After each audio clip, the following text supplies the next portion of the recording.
जय जगन्नाथ सार्थक भागवतर आलोचनार परिसर को आपण मानक स्वागत। आज आम श्रवण करवा सार्थक भागवतर भाग 6 पूर्व अध्याय आम आलोचना करथिले मनीष किभली भाव भगवान को पाइब, मनीष संसार रे किभली भाव रहिबा दरकार, आउ संसार रे किभली भाव रहिले मनीष सुख शांति रे जीवन को अतिवाहित करिवो ए उपरे आज आलोचना आमे करथिले पूर्व अध्याय। आज आमे आलोचना करिबा जे भगवान को चिंता करिबा किपरि, कर्म को आमे पालन करिबा किपरि, आउ कर्म उपरे निजर ही अधिकार किभली भाव रे रहिताय अति सुंदर भाव रे आज आमे आलोचना करिबा।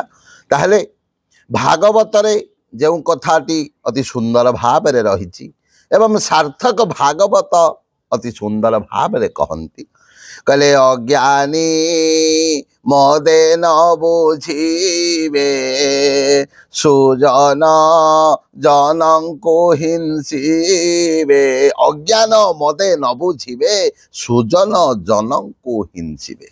संसार रे आज एभली भाव रे लोक मानकर चिंताधारा हो जाइछि। आपण जदि गोटिए भल काम करिवे लोक माने आपण को कौन करिवे पछरे कथा हेबे, आपण जदि भल काम करंतु कथा हेबे किंबा खराब काम करंतु कथा हेबे। काहेकि लोक मानकर चिंताधारा अन्य मानन को समालोचना करिबा। काहेकि ए जो मद अर्थात वर्तमान कौन होइछि ना यौवन मद, ज्ञान मद, धन मद, पदवी मद, अहंकार मद, मान मद एवं रूप मद आज समस्त को ग्रास करिछि। जा पाखरे कौन हम जे टिके सुंदर होइतिबो यौवन रे मर्कट भी सुंदर देखा जाए। जदि यौवन थिबो बल थिबो से कौन करिबो निजको मन रे एभली भाव रे अहंकार करिबो, काहाकू से भय करिबो नै, एभली कि भगवान को भी भय करिबा को मनुष्य पछे जाउछि। द्वितीयतः ज्ञान मद, जने जदि ज्ञानी होई गला से समस्त को कौन करिबो तुच्छ बली चिंता करिबो। काहेकि से चिंता करिबो जे ता पाखरे सबुठारु अधिक ज्ञान अछि। तृतीय रे धन मद, जदि जनक पाखरे धन होई गला टंका पैसार अभाव रहिबो नै, ता मन रे मध्य अहंकार बसा बांधिबो। पदवी मद, जने जदि उच्च पदरे बसिले निश्चित भाव रे मन मध्य रे अहंकार गर्व बसा बांधिबो। तापर हैला मान मद एवं अहंकार मद एवं सुंदर मद अर्थात रूप मद, एगुड़िक भी मनुष्य मन रे अहंकार गर्व को स्थान दे था। तेणु शास्त्रकार कहती कले अज्ञान मदे न बुझिबे सुजन जनं को निंदिबे। आउ कौन करिवे जा मन रे ए समस्त मद रहीगला से माने भल लोक को भी निंदा करिवे, साधु लोक को भी निंदा करिवे, पंडित लोक को भी निंदा करिवे। काहेकि से माने निंदा करुनाहांती, से मानकर मद अर्थात अहंकार गर्वटा निंदा करि दउछि। तेणु शास्त्रकार कहंती अति सुंदर भाव रे कले पर काजो लगी तनो परिहरहि जिमहि मी उपल क्रोशी दली गराही बंदाओ खल जस शेष सरोसा सहस बदन बर नहु पर दोषा। कहिबार अर्थ संत गोस्वामी श्री रामचरित मानस रे अति सुंदर भाव रे कथा कौन कहले ना आपण माने समस्ते कुआ पत्थर देखिचंती। कुआ पत्थर कौन करि जाए जेते बेले कुआ पत्थर वृष्टि होई थाए पृथ्वी पृष्ठ रे चाषीर फसल अनिष्ट होई थाए, चाषीर फसल नष्ट होई थाए एवं ता परवर्ती पर्याय रे कुआ पत्थरटा पानी रे परिणत हो जाय थाए एवं मिली जाय थाए।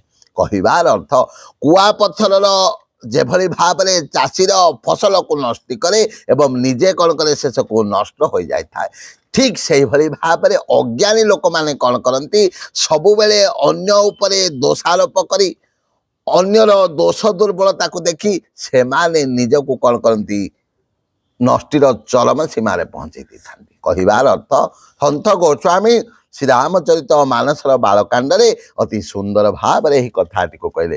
ପର କାଜୋ ଲଗି ତନୁ ପରିହରହି ଜିମହି ମିୟ ପଲ କ୍ରୋଶି ଦଲି ଗରହି ବନ୍ଦ ଓ ଖଲ ଯଶ ଶେଷ ସରୋସା ସହସ ବଦନ ବର ନହୁ ପର ଦୋଷାଠି। କିନ୍ତୁ ଭାଗ୍ୟରେ ନଥିଲେ ମଧ୍ୟ ଭଗବାନଙ୍କ ଉପରେ ଭରସା ରଖି ଯେଉଁମାନେ ଚିନ୍ତା କରନ୍ତି, ଯେଉଁମାନେ କିଛି ପାଇବା ପାଇଁ ହାସଲ କରିବା ପାଇଁ ଭଗବାନଙ୍କର ସାର୍ଥକତାକୁ ଅନୁଭବ କରିବା ପାଇଁ ଚେଷ୍ଟା କରନ୍ତି, ଯଦି ଖଳ ଲୋକ ହୋଇଥିବ, ଯଦି ମନ୍ଦ ଲୋକ ହୋଇଥିବ, ଯଦି ଅସାଧୁ ଲୋକ ହୋଇଥିବ, ଏହି କଥାଟିକୁ ଦେଖିଲେ ଅନ୍ୟର କ'ଣ କରିବ?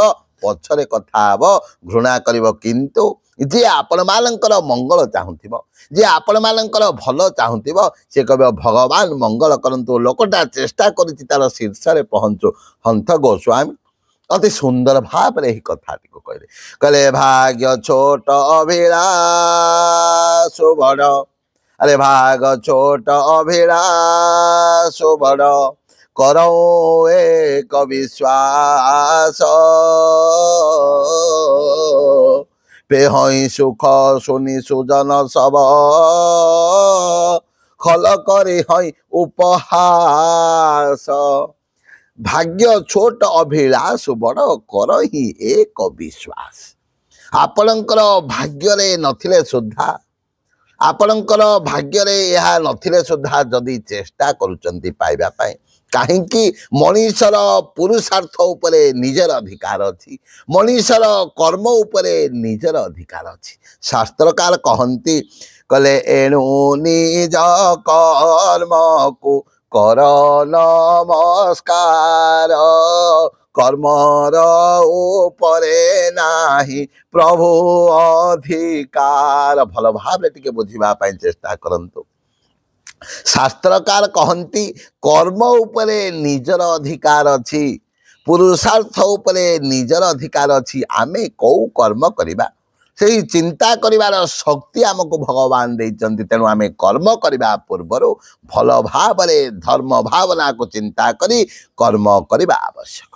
ତେଣୁ ଏଣୁ କର୍ମ ଏଣୁ ନିଜ କର୍ମକୁ କର ନମସ୍କାର, କର୍ମର ଉପରେ ନାହିଁ ପ୍ରଭୁ ଅଧିକାର। କର୍ମ ଉପରେ ଆମର ପ୍ରଭୁଙ୍କର ଅଧିକାର ନାହିଁ। କାହିଁକି? ମଣିଷ ଯେଉଁ କର୍ମ କରିବ ସେଭଳି ଭାବରେ ଫଳ ତାକୁ ମିଳିବ। ଆମେ ଆଲୋଚନା କରିବା। ତେଣୁ ଯେଉଁ କଥାଟି ମୁଁ ଆପଣମାନଙ୍କୁ କହୁଥିଲି, ଆରେ ଭାଗ ଛୋଟ ଅଭିଳାଷ ବଡ଼, କରଉ ଏକ ବିଶ୍ୱାସ পেহই সুখ শুনি সুজন সব, পেহই সুখ শুনি সুজন সব ଖଲ କରି ହଇ ଉପହାସ। ଯିଏ ଆପଣଙ୍କର ଖରାପ ଚାହୁଁଥିବ, ଯିଏ ଆପଣଙ୍କର ମନ୍ଦ ଚାହୁଁଥିବ, ଯିଏ ଆପଣଙ୍କର ଅନିଷ୍ଟ କରିବାକୁ ଚାହୁଁଥିବ, ସିଏ ସବୁବେଳେ ଉପହାସ କରିବ ଆପଣଙ୍କୁ।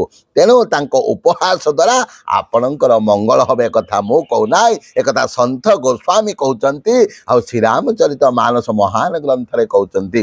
ପୁନର୍ବାର ସନ୍ଥ ଗୋସ୍ୱାମୀ କହିଲେ, ବୋଲେ ଖଲ ଉପହାସ ହୋଇ ତମୋରା, କାକ କହଇ କଲ କଣ୍ଠ କୋଠରା। ଆଉ କଣ ଏଠି କାଉ କହୁଛି କୋଇଲକୁ ଯେ ତ କଣ୍ଠଟା ମୋଟା, କିନ୍ତୁ ପ୍ରକୃତରେ କୋଇଲିର କଣ୍ଠ କଣ ମୋଟା କି? କିନ୍ତୁ କାଉ ଏଠି କହୁଛି କୋଇଲିକୁ ତ କଣ୍ଠଟା ମୋଟା କହିବାର କଥା। ଖଳ ଲୋକ ତ ସବୁବେଳେ ସିଏ ଆପଣଙ୍କର ଅନିଷ୍ଟ ଚାହିଁବ, ମନ୍ଦ ଲୋକ ତ ଆପଣଙ୍କର ଅନିଷ୍ଟ ଚାହିଁବ, ଆଉ ଖରାପ ଲୋକ କେବେ ମଧ୍ୟ କାହାର ମଙ୍ଗଳ କରେନି। କିନ୍ତୁ ତାଙ୍କ କଥାକୁ ଯିଏ ଚିନ୍ତା ନ କରି ଆଗକୁ ବଢ଼ି ଯାଇଥାଏ, ସେମାନେ ନିଶ୍ଚିତ ଭାବରେ ସାଧନର ଶୀର୍ଷରେ ପହଞ୍ଚି ଯାଆନ୍ତି। ଏଥିରେ ତିଳେ ହେଲେ ସନ୍ଦେହ ନାହିଁ। ବୋଲିଏ ଭକ୍ତ ବତ୍ସଳ ଭଗବାନ କି। ତେଣୁ ଆପଣ ଯଦି ଭଲ ରାସ୍ତାରେ ଯିବେ, ଆପଣ ଯଦି ଉଚିତ ରାସ୍ତାରେ ଯିବେ, ଆପଣ ଯଦି ସମାଜର କିଛି ମଙ୍ଗଳ କରିବା ପାଇଁ ଚାହିଁବେ, ଆପଣ ଯଦି ସମାଜର କିଛି ଭଲ କର୍ମ କରିବା ପାଇଁ ଚାହିଁବେ, ନିଶ୍ଚିତ ଭାବରେ ଲୋକମାନେ ଆପଣଙ୍କୁ ତର୍ଜମା କରିବେ। ଏଥିରେ ତିଳେ ମାତ୍ର ସନ୍ଦେହ ନାହିଁ। तेणु अरे खल उपहास होई तमोरा काक कहई कल कंठ कोठरा प्रभु पद प्रीति न समुझिना कि तिनहि कथा सुनो लागई फाकी जो मानकर भगवानंकर प्रति प्रेम नाही भगवानंकर कथा सुनिबा पई जो मान को भल लागु नाही किमा हरिंकर कथारे जो मानकर मन निवेश हो नाही से माने आपण को कौन करिवे तर्जमा करिवे किंतु हरिहर पदरति मति न कोतर कि तीन कहु मधुर कथार घुबीर किंतु जो माने हरि एवं हरंकर कथा प्रति आकृष्ट होइतांती हरंकर कथारे निज मन को निवेश करितांती से माने सबु बेले आपणकर मंगल चिंता करिवे तेणु सबु बेले कौन करने को पड़ो कर्म संचरे जही तही ए भावे जीवता भुंजई गीतारे कहगला जे यथा मां प्रपद्यन्ते तां तथैव भजामि अहं तां तथैव भजामि अहं अकर्मे वासुदेव प्रीति औ कर्म करिले क्षय जानती सुजने गोविंदर पादे औ चित्त को लगाओ आनंदे मु आपण मान को कहूतली एणु निज कर्म को कर नमस्कार कर्मर परे नाही प्रभु अधिकार तेणु कर्म करने पूर्वर धर्म भावना को चिंता करवा कहीं अनेक जन्म तप फले मानव जन्म महित अनेक जन्मर कर्मर फलस्वरूप